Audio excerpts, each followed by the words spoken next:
Olá pessoal, tudo bem com vocês? Eu espero que sim. Meu nome é Juan, eu sou aluno do curso de Automação Industrial no Instituto Federal do Ceará, o IFCE, mais especificamente no campus Juazeiro do Norte. Esse vídeo consistirá em uma breve apresentação sobre a quinta geração de rede de comunicações móveis, o 5G. É um conteúdo que faz parte da disciplina de rede de computadores da professora Regia Talina. O assunto abordado durante a apresentação será o histórico, processo de evolução das redes móveis, o que é o 5G e o que o diferencia das demais tecnologias móveis, onde é implementado, conceito de sistema 5G, alguns dos desafios da implantação no Brasil e como está o uso da tecnologia 5G atualmente. Nessa primeira parte, eu trarei a introdução, onde veremos um pequeno histórico e a evolução das tecnologias de comunicações móveis. Vou começar com uma breve contextualização que irá responder essas três perguntas. É, o setor de tecnologia da informação e comunicações, TICs, é o resultado da convergência entre os setores de telecomunicações e computação.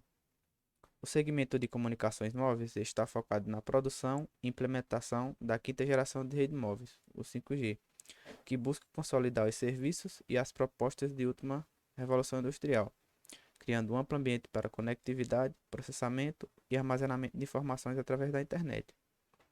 A atual revolução tecnológica pretende aperfeiçoar o setor de TICs, que são tecnologia de informação e comunicações, criando uma nova estrutura para a prestação de serviços e incorporando a internet das coisas, o IoT. A tecnologia 5G, ela tem papel fundamental nessa nova fase, impulsionando a automação industrial graças aos novos métodos e tecnologias de comunicações sem fio, que permitirão uma conectividade generalizada entre máquinas e as coisas em geral. A demanda projetada de tráfego móvel para os próximos anos é outro ponto que destaca a tecnologia 5G no contexto atual. Houve um crescimento exponencial no volume de dados transportados pelas redes móveis nos últimos anos, que foi impulsionado pela difusão de dispositivos móveis que consomem muitos dados. Um exemplo são os smartphones e pela procura de aplicativos de multimídia. A exemplo, atualmente o consumo de vídeos ele representa mais de 50% do total global de tráfego de dados móveis. E as redes sociais, ao introduzir novos padrões de consumo, elas também contribuem significativamente para a expansão desse volume de dados.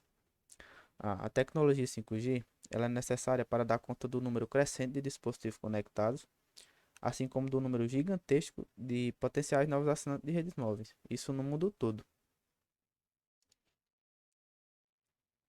Dando continuidade, agora eu vou falar sobre a evolução das tecnologias. No caso, eu vou falar um pouco sobre cada geração. É, Anterior à primeira geração, a gente teve a chamada geração zero. Ela foi introduzida a partir da invenção do primeiro sistema móvel, que foi criado pelos laboratórios da Bell nos Estados Unidos, isso na década de 1940, e em um contexto de corrida tecnológica. Os equipamentos eles tinham um porte muito grande e eram bem pesados, sendo destinados primordialmente para uso em veículos. A primeira geração, no caso o 1G, ela foi uma tentativa de aperfeiçoamento da geração anterior. Nessa nova geração, o serviço de comunicação móvel passou a funcionar a partir da divisão de uma cidade em pequenas células geográficas. Essa foi a origem do termo celular, aplicado às redes de comunicações móveis. A primeira geração ela foi desenvolvida na década de 1980 e tinha como tecnologia de suporte mais bem-sucedidas o AMPS, Advanced Mobile Phone System, o TEX, Total Access Communication System, e o NMT, o Nordic Mobile Telephone System. As redes de comunicações da primeira geração, elas eram baseadas na modulação analógica, e o principal tráfego para essa rede era o tráfego de voz. Essas redes elas tinham uma baixa capacidade e um fraco suporte para a mobilidade. É, Já para a segunda geração, isso por volta dos anos de 1990, ela introduziu sistemas digitais nas redes. A tecnologia GSM, Global System for Mobile Communications, ela foi inventada na Europa e se difundiu pelo mundo todo. Uma das principais vantagens do GSM é a sua capacidade de criptografar a comunicação para tornar ela mais segura. Ela também permite que vários usuários compartilhem o mesmo canal de comunicação de voz, melhorando a eficiência do espectro de rádio e permitindo que mais usuários sejam atendidos com a mesma largura de banda. Essa tecnologia, ela utilizava cartões de memória chamados SIM cards, que eram inseridos nos aparelhos celulares e que permitiam que o usuário levasse as informações armazenadas no cartão para outro aparelho ou rede GSM. A partir do GSM, todos os sistemas seguintes eles foram padronizados. Foram sistemas criados pelo 3GPP, que é a União de Organizações Desenvolvedoras de Padrões. Durante a segunda geração, as empresas Nokia e Ericsson, muito popularmente conhecido quando começaram a surgir os primeiros aparelhos celulares no Brasil, elas passaram a atuar na difusão de normas técnicas pela Europa, como uma forma de confrontar a concorrência americana e japonesa. E por essa razão, elas acabaram se tornando os principais atores no estabelecimento de normas.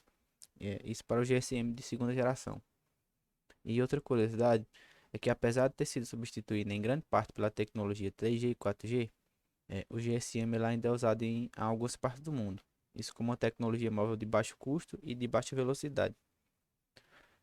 Em seguida, veio a geração 2.5 ou 2.5G.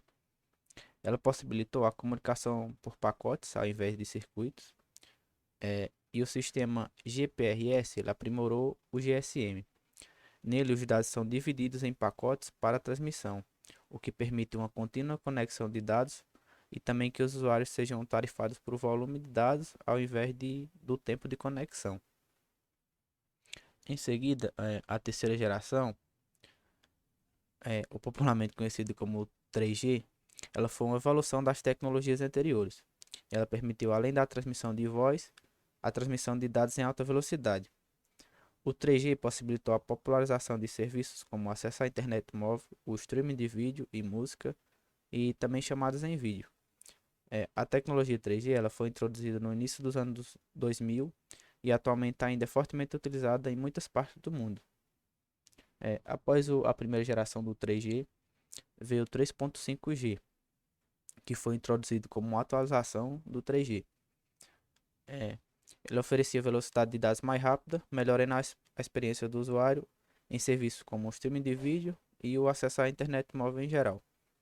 Ela tem como principal tecnologia o sistema High Speed Packet Access Plus, ou HSPA+, ou HSPA Plus, que trouxe novos atributos tecnológicos para o sistema de comunicações móveis. O HSPA é capaz de fornecer velocidade teóricas de download de até 42 megabits por segundo e para o upload de até 11 megabits por segundo. Embora na prática essa velocidade ela pode variar muito de acordo com as condições de rede, como a intensidade do sinal e etc. E em seguida veio a geração 3.9.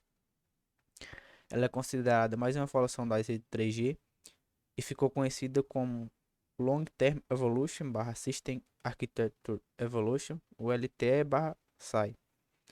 Esse avanço nas redes de comunicações ele possibilitou a introdução de um novo padrão de tecnologia de banda. Esse sistema de comunicações móvel foi considerado um avanço significativo, pois a rede passou a ser toda baseada no protocolo IP, o Internet Protocol. O LTE/SAI e os seus desenvolvimentos, que são o LTE Advanced e o LTE Advanced Pro, eles fazem o uso de dois esquemas de acesso, um específico para o link de subida e um específico para o link de descida. Uma vez que proporcionou aos telefones celulares se tornaram dispositivos que se combinaram múltiplos componentes, como a voz, vídeo, a TV móvel, o acesso à internet em geral.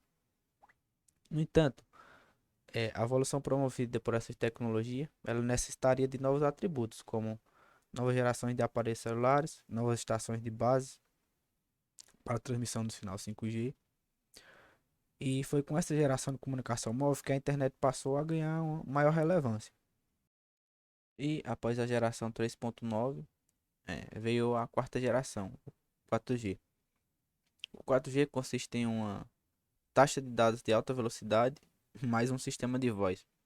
Os autores mostram que o desenvolvimento dessa tecnologia se deu através da construção de dois sistemas.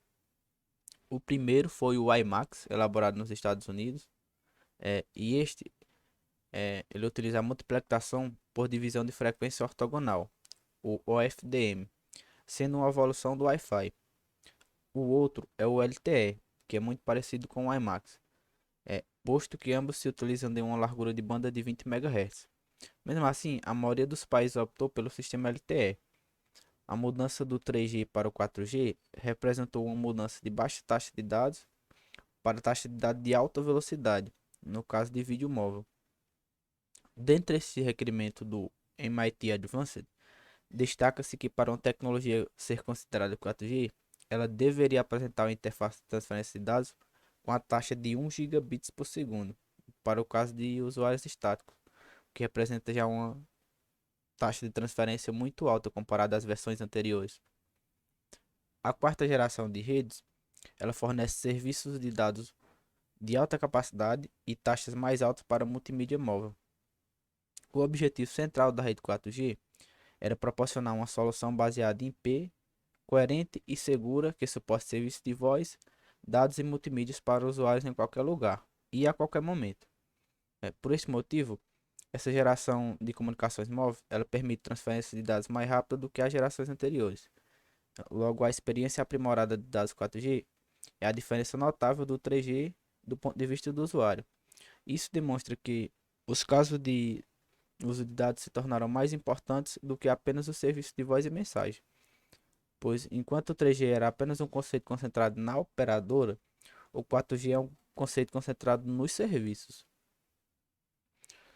É, Aqui está uma imagem que representa as gerações com as principais tecnologias em cada geração. E outra imagem que representa é, também a evolução em cada geração. O que podemos ver na primeira geração foi a única que utilizou a modulação analógica. Na primeira geração, o equipamento usado pelo usuário só consegue realizar uma única chamada de voz por vez.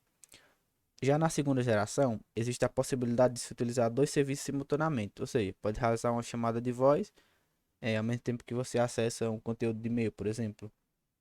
E a partir da segunda geração foi onde houve a modulação digital. As redes de terceira geração, elas também são capazes de realizar dois serviços simultaneamente. Isso com uma taxa de transferência bem maior comparada à geração anterior. Com a quarta geração, o equipamento do usuário pode fazer uso de mais de dois serviços ao mesmo tempo. Por exemplo, fazer uma chamada de voz, baixar o conteúdo de uma mensagem de e-mail, navegar uma página na internet, assistir um vídeo. Isso podemos ver pela tabela com uma capacidade de transferência de dados muito maior em relação às anteriores. E aqui está um resumo, o quadro está um resumo de cada geração.